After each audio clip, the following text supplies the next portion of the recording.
How are you friends, so I hope आप सभी अच्छे होंगे। आपका स्वागत है ज्ञानम शिक्षा के एक न्यू वीडियो सेगमेंट में। आज हम बात करने वाले हैं इंडियन कॉन्ट्रैक्ट एक्ट 1872 के बारे में। इसमें बात करेंगे फ्रॉड क्या होता है, धोखा क्या होता है, ये बताया गया है सेक्शन 17 में।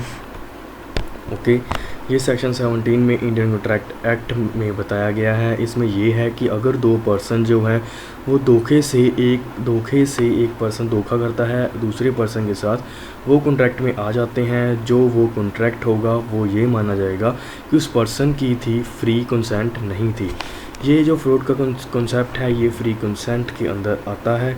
सो इस वीडियो को आप लास्ट तक देखिएगा, ये वीडियो आपके लिए बहुत ही हेल्पफुल होगी प्लस नॉलेजेबल होगी। चलिए स्टार्ट करते हैं आज की वीडियो।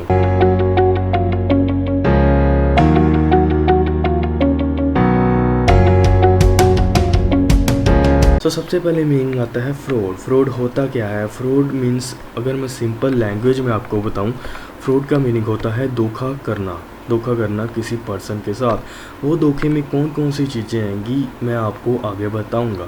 ओके, फ्रॉड मीन्स अगर हम सेक्शन 17 की बात करें, वो क्या कहता है, fraud means and includes any of the following acts committed by a party to a contract. वो कहता है कोई भी नीचे दिए गए एक्ट होंगे या काम होंगे उसको हम फ्रॉड मानेंगे इन द कॉन्ट्रैक्ट में और पार्टीज टू द कॉन्ट्रैक्ट में। ओके, और किसी पर्सन के साथ धोखा करना उसको भी हम फ्रॉड मानेंगे।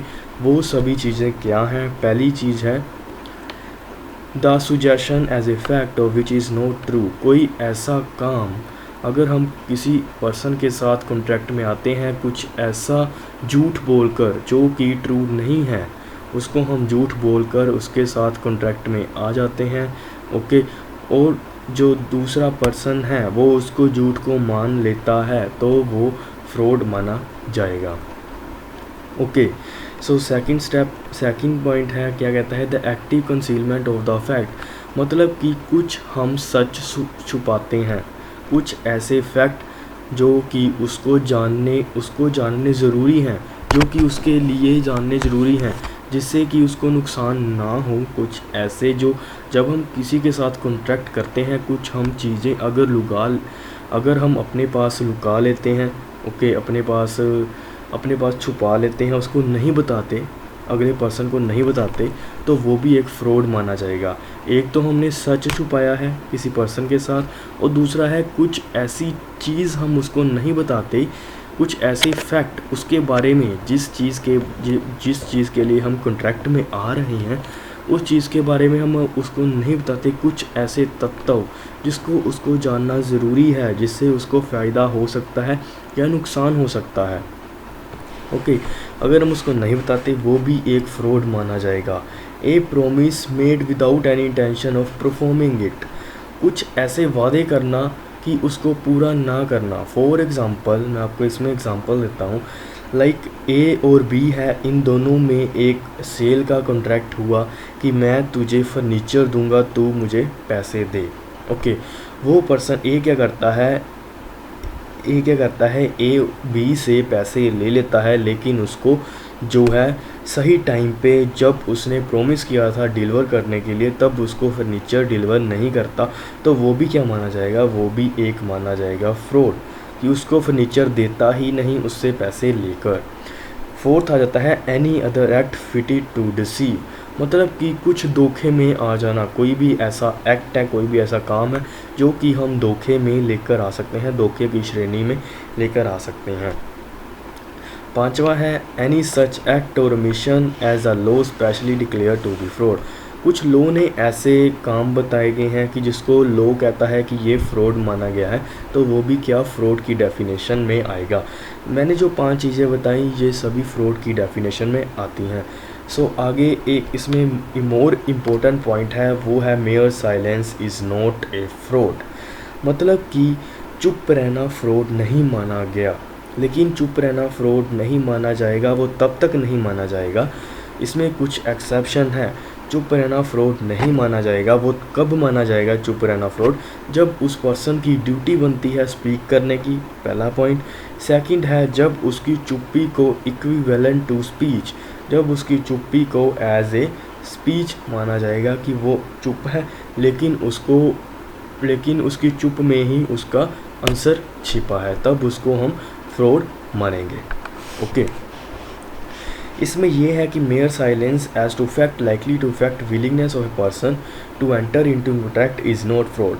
इसमें यह बताया गया है कि अगर कुछ बताने से, कुछ फैक्ट ऐसे उसको बताने से जिससे उसकी जो विलिंगनेस है, जिससे उसकी इच्छा जो है कॉन्ट्रैक्ट में आने की चेंज हो जाए, तो उसको हम फ्रॉड नहीं मानेंगे।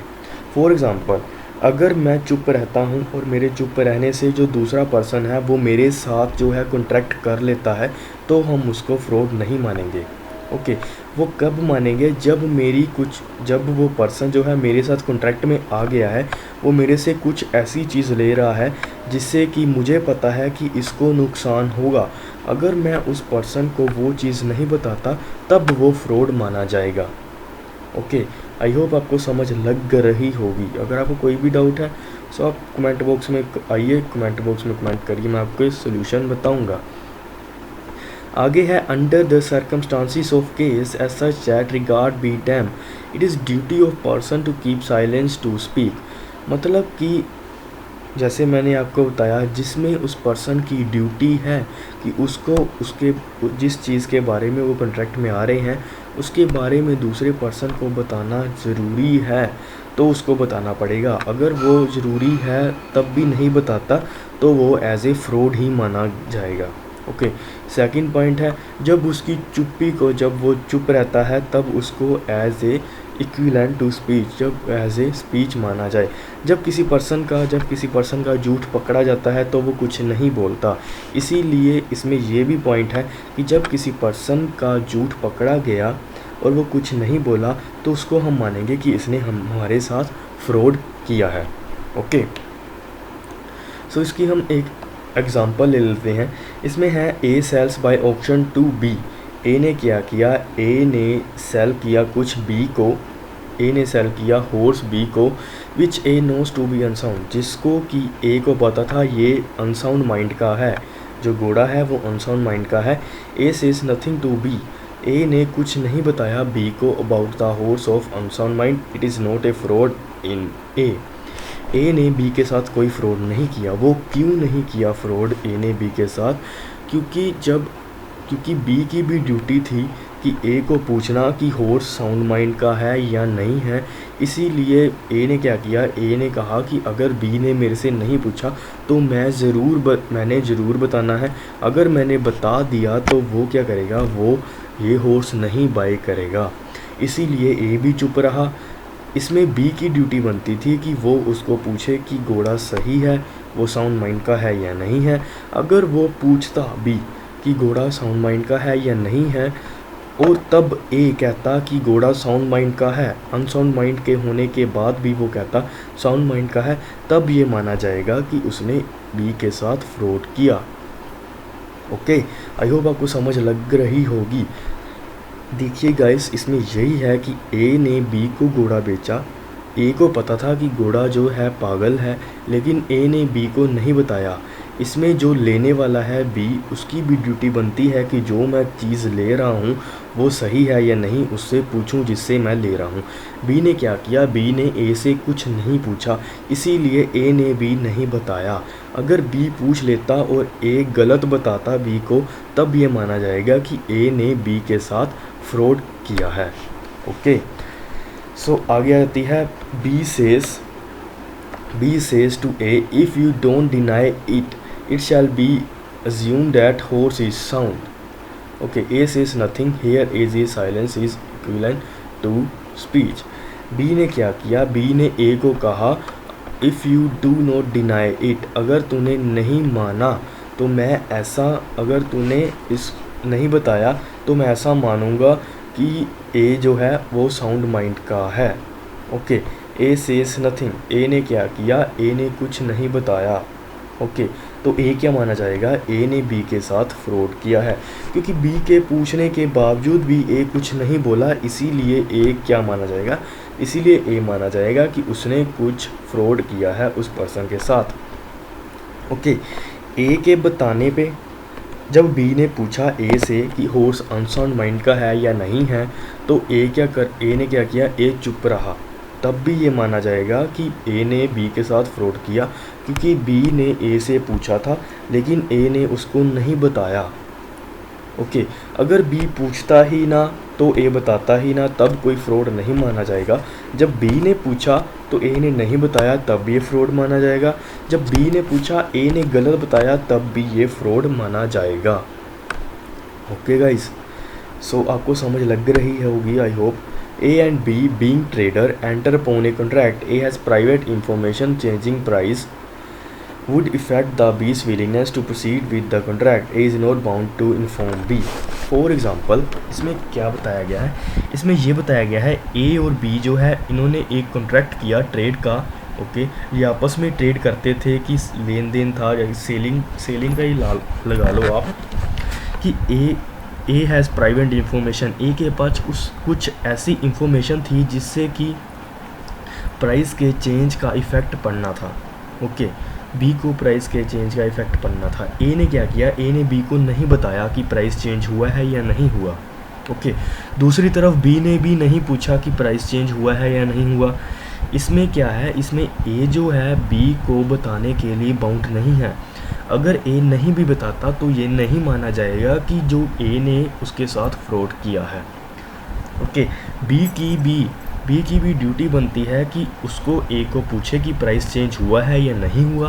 अगर बी के पूछने के बावजूद भी ए नहीं बताता, ए चुप रहता है, तो ए क्या माना जाएगा, ए ने फ्रॉड किया है। और बी के पूछने के बावजूद ए कुछ उसको गलत बता देता है कि हाँ नहीं हुआ चेंज, तब भी ए क्या माना जाएगा, ए माना जाएगा कि ए ने बी के साथ फ्रॉड किया है। सो गाइस, आपको आई होप ये समझ लग गई होगी। मैंने इसको बहुत ही आसान तरीके से समझाने की कोशिश की है। अगर आपको कोई भी डाउट है आप please go to the comment box, comment करिए, मैं आपके क्वेश्चन का ज़रूर आंसर दूंगा। अगर आपको ये वीडियो अच्छी लगी हो, इस वीडियो को लाइक करिएगा, चैनल को सब्सक्राइब करिएगा। Thank you so much guys for watching, subscribe for more videos.